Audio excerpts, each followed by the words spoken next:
Hello বন্ধুরা, আজকে আমরা তোমাদের দেখাবো কম তেলে কিভাবে মাংস রান্না করা যায়, যেটা স্বাস্থ্যের পক্ষে খুবই উপকার। তো প্রথমেই আমরা দেখবো যে কি কি লাগছে রান্নার উপকরণ।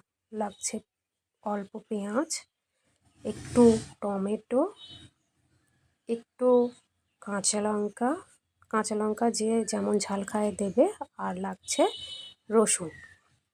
তার সাথে এখানে দেখতে পাচ্ছ ম্যারিনেট করা মাংস রয়েছে, যাতে দেওয়া আছে পেঁয়াজ, রসুন, আদা, হলুদ আর একটু সর্ষের তেল দিয়ে মাখানো রয়েছে। সাথে থাকছে একটু গরম মশলা, আদা বাটা এবং সাথে দেখছো আলুটা ভাজা করে নিচ্ছি, একটু লাল লাল করে ভাজা করে নিচ্ছি। আলুটা একটু তেলে দিয়ে একটু হলুদ, একটু লবণ দেবে, দিলে বন্ধুরা দেখবে একটু লাল লাল মতো হয়ে যাচ্ছে। এবং ভাজা হয়ে গেলে একটু উল্টে পাল্টে ভাজা করতে হবে। ভেজে নিয়ে সেটাকে তুলে রাখতে হবে। দেখতে পাচ্ছ বন্ধুরা, আমি সেটাকে তুলে রেখেছি। এবার যেটা করতে হবে, কড়াইতে সামান্য একটু তেল দিয়ে, ভাজা তেল রয়েছে তার সাথে একটু সামান্য তেল দিলাম, তাতে দিলাম। এবার তেলটা একটু গরম হতে সময় দিতে হবে। তেলটা গরম হয়ে গেলে তাতে দিলাম তেজপাতা। তেজপাতাটা একটু ভাজা ভাজা মতো, লাল লাল মতো হলে তাতে দিলাম গরম মশলা, এলাচ আর দারুচিনি একটু থেঁতো করে দিয়ে দিলাম।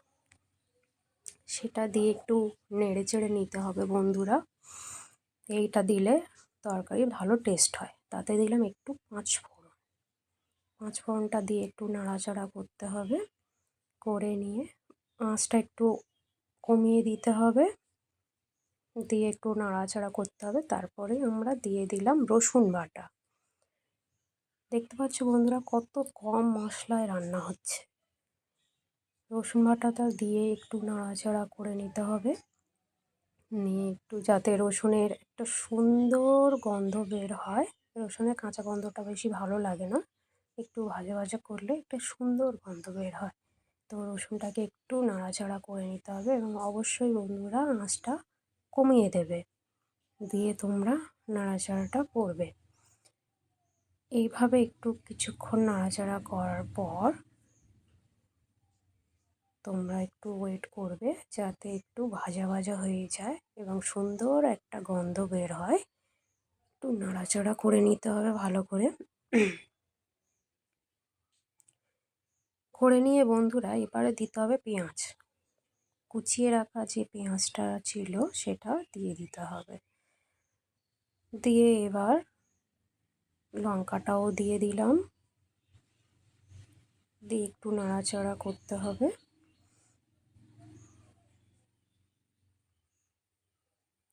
লঙ্কাটা দিয়ে একটু নাড়াচাড়া করতে হবে বন্ধুরা, এবং পেঁয়াজটাকে একটু লাল লাল করে ভাজতে হবে। আর বেশ সুন্দর একটা গন্ধ বের হবে। এইভাবে কন্টিনিউ নাড়াচাড়া করতে হবে যাতে নিচে না বসে যায়। একটু করে নাড়াচাড়া করবে, একটু করে রেখে দেবে যাতে বসে না যায়, সেই দিকটা খেয়াল রাখতে হবে বন্ধুরা। এবার দিয়ে দেব লবণ, স্বাদ মতো লবণ দিয়ে দেব। এই লবণটা ভাজার সময় দিলে পেঁয়াজটা নরম হয়ে যায় এবং বেশ ভালো ভাজা ভাজা হয়, পেঁয়াজটা নরম হয়ে হয়ে যায়। এবার বন্ধুরা লবণটা দিয়ে একটু ভালো করে নেড়ে চেড়ে নেব এবং পেঁয়াজটা গলে যাওয়া পর্যন্ত আমরা অপেক্ষা করব। সাথে দিয়ে দিলাম একটু চিনি। আমার এখানে চিনি ছিল না বলে আমি একটু বাতাসা দিয়ে দিয়েছি, একটু নকুল দানা দিয়ে দিয়েছি। বন্ধুরা তোমরা এটাও দিতে পারো, না হলে চিনি দিতে পারো সামান্য একটু, যাতে স্বাদটা হয়। আমরা জানি চিনিতে তরকারিতে একটু চিনি, একটু লবণ, একটু হচ্ছে মানে লঙ্কা, ঝাল ঝাল, লবণ আর মিষ্টির ব্যালেন্সটা ঠিকঠাক হলে তরকারিতে ভালো টেস্ট হয়। এবার আমরা দিয়ে দিলাম টমেটো, টমেটোটা দিয়ে এবার একটু নাড়াচাড়া করতে হবে, ভালো করে নেড়ে নিতে হবে যাতে নিচে না বসে যায়, সেই দিকটাও খেয়াল রাখতে হবে বন্ধুরা। ভালো করে একটু নেড়ে চেড়ে নিলাম, দেখতেই পাচ্ছ খুব সুন্দরভাবে নেড়ে চেড়ে নেওয়া হচ্ছে। আর তোমরা দেখতেই পাচ্ছ নিচে একদম বসছে না, এবং টমেটোটা গলা পর্যন্ত একটু অপেক্ষা করতে হবে। টমেটো গলে যাবে এবং পেঁয়াজও গলে যাবে। সাথে একটু দিয়ে দিলাম আদা বাটা। আদা বাটাটা দিয়ে একটু নাড়াচাড়া করতে শুরু করলাম।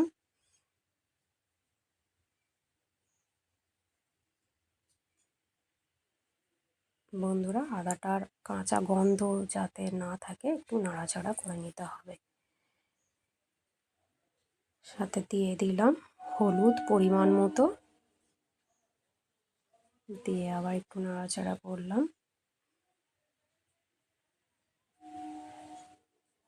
আর একটু হলুদ দিয়ে দিলাম বন্ধুরা।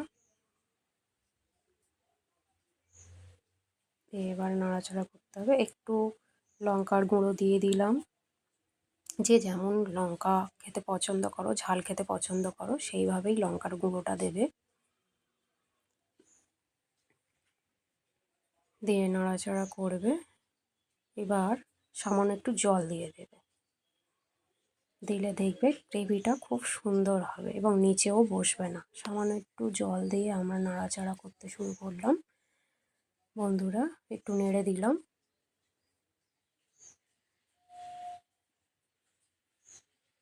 দেখতেই পাচ্ছ গ্রেভি গ্রেভি মতো হয়েছে, এবং এইভাবে করলে তরকারিতে ভালো টেস্ট আসে।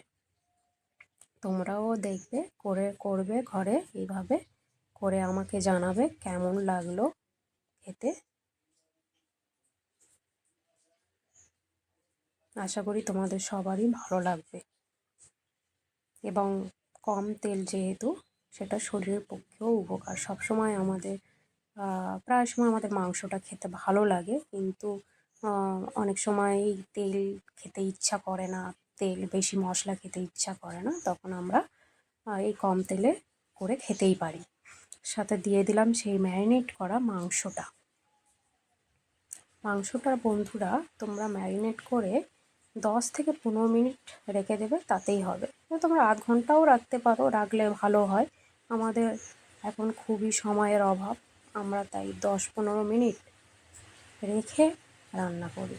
তো মাংসটা পুরোটা বন্ধুরা আমরা দিয়ে দিলাম, দিয়ে এবারে একটু নেড়ে নিলাম। নিচে যেটুকু যা ছিল পুরোটা দিয়ে দিলাম, দিয়ে এবার আমরা ভালো করে মাংসটাকে কষিয়ে নেব। এই সময় একটু আঁচটা মিডিয়াম করে দেবে বন্ধুরা।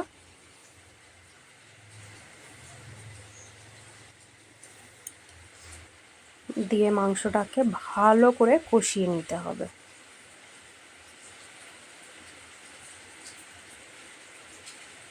একদম ঘরোয়া পদ্ধতিতে রান্না করা মাংস। তোমরা অবশ্যই জানাবে এইভাবে মাংস রান্না করবে, এবং অবশ্যই আমাকে জানাবে যে কেমন লাগলো তোমাদের রেসিপিটা।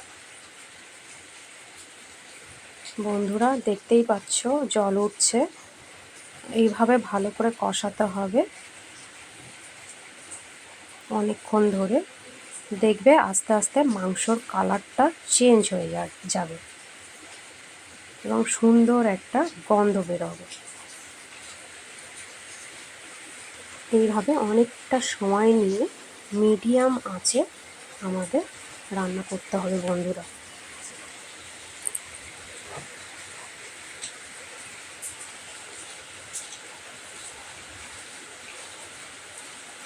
দেখতেই পাচ্ছ টমেটোগুলো একদম গলে গেছে, এবং পেঁয়াজগুলো প্রায় গোলা গোলা অবস্থা হয়ে গেছে। লাস্ট পর্যন্ত পেঁয়াজগুলো একদম গলেই যাবে। দেখতেই পাচ্ছ বন্ধুরা জল উঠছে, মাংস থেকে একটু জল ওঠে, তো আমাদের ভালো করে কষাতে হবে। আস্তে আস্তে মাংস কালারটা চেঞ্জ হয়ে যাবে। দেখতে পাচ্ছ বন্ধুরা জল উঠছে, এবং ঘন ঘন নেড়ে দিতে হবে যাতে নিচে না বসে যায়।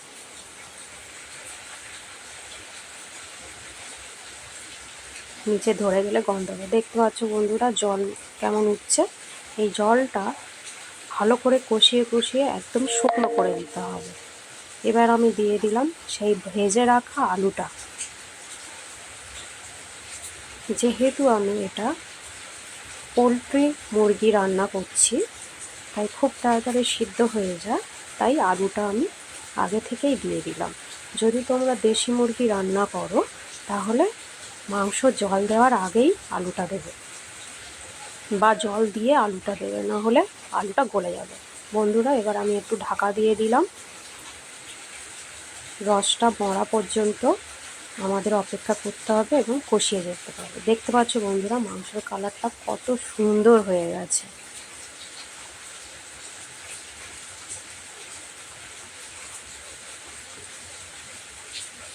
আমরা একটু গুঁড়ো লঙ্কা কম খাই, তাই একটু গুঁড়ো লঙ্কাটা কমই দিয়েছি, কাঁচা লঙ্কা দিয়েছি বেশি।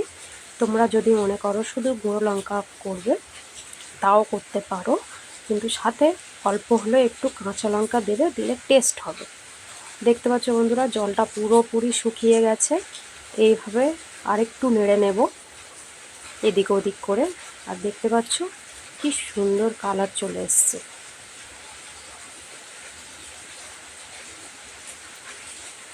এইভাবে কিছুটা আমরা কষিয়ে নেব। মাংস যতটা কষা হবে ভালো লাগবে। এবার আমরা একটু জল দিয়ে দিলাম।